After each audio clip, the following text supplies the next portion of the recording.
सभी भैया बहनों को स्नेह। आइए अब हम विषय बिंदु को आगे प्रतिपादित करते हुए निर्देशांक ज्यामिति के अंतर्गत किन्हीं दो बिंदुओं के बीच की दूरी हम किस प्रकार से ज्ञात कर सकते हैं, इसको समझने का प्रयास करते हैं। मान लीजिए एक बिंदु है P = एक बिंदु दिया हमने 2, 3 और Q = एक बिंदु है वो है 4, 5। अब दो बिंदुओं के बीच की दूरी यदि हम लोगों को ज्ञात करनी हो तो PQ बराबर हमारे पास जो सूत्र है, निर्देशांक को हमको ध्यान रखना है x1 y1 और ये x2 y2 लेना है। तो दो बिंदुओं के बीच की दूरी का सूत्र हो जाएगा x2 - x1 square plus y2 - y1 square. यहाँ पर हम x2 - x1 स्क्वायर करेंगे तो 4 - 2 स्क्वायर प्लस 5 - 3 स्क्वायर।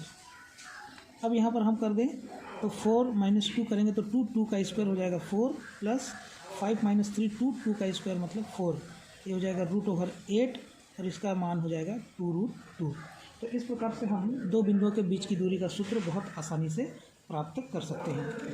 अब यहाँ पर एक बात और हमको ध्यान में रखना है कि यदि मान लिया जाए वो बिंदु जो है वो किसी अक्ष पर स्थित है, मान लिया जाए एक निर्दिष्ट वो दिया हुआ है निर्देशांक, उसमें उसने कहा है कि मूल बिंदु से x अक्ष पर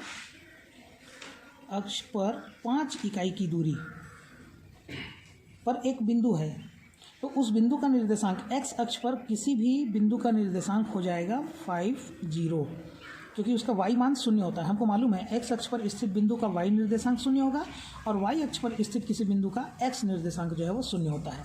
ये 5, 0 हो गया और मान लीजिए आपको दिया है 3, 5। तो अब हम दो बिंदु के बीच की दूरी का सूत्र लगाकर बहुत आसानी से इन दोनों बिंदुओं के बीच की दूरी क्या होगी ये प्राप्त कर सकते हैं। तो यहाँ पर मुख्य तौर पे इतनी बातें हैं जो हम लोगों को सिद्ध करना था।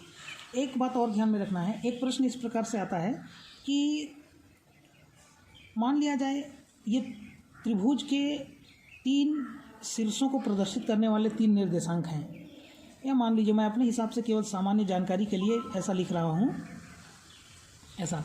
तो अगर कभी बोल दिया कि भाई सिद्ध कीजिए कि समबाहु त्रिभुज है, तो हमको क्या करना है कि इन दोनों बिंदुओं के बीच की दूरी, इन दोनों बिंदुओं के बीच की दूरी और इन दोनों बिंदुओं के बीच की दूरी, अर्थात इस भुजा का मान, इस भुजा का मान, इस भुजा का मान बराबर ले आइए।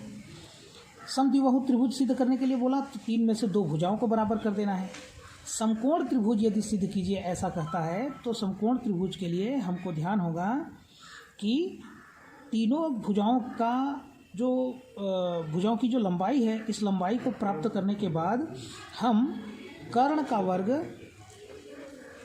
वर्ग बराबर लंब का वर्ग धन आधार का वर्ग, इस सूत्र की सहायता से हम, और जो है जिसको अपन पाइथागोरस प्रमेय कहते हैं, इस सूत्र का उपयोग करके हम जो है इसको सिद्ध कर सकेंगे। इस आधार पर और जो प्रश्नावली 2 है, इस प्रश्नावली 2 का हमको और गणित जो है वो बनाना है, जो कि पेज नंबर 162 पे और पेज नंबर 162 पे दिया हुआ है।